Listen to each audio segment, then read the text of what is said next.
Hindi naman ibig sabihin ng kontento, wala ka ng pangarap at wala ka ng pagsisikap at ambisyon. Yes, dapat mag-ambisyon, mangarap.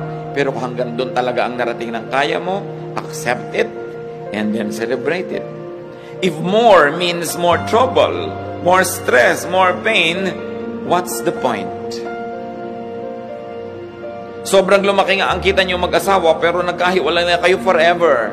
Hindi ba kayo pwedeng mabuhay ng konti lang pero masaya naman kayo? Pinipili. Hindi lang pera ang mahalaga.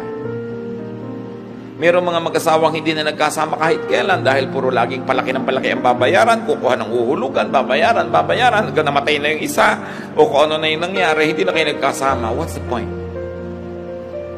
Hindi ko naman sinasabing huwag kayo maghiwalay para maghanap buhay, pero hanggang kailan? When do you stop? When is enough? Mas marami ang nagpapakamatay na mayaman kaysa mahirap.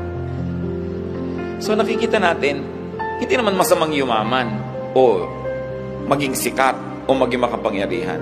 Pero kung hindi naman yun ukol para sa inyo at sobrang hirap para lang i-maintain, what's the point?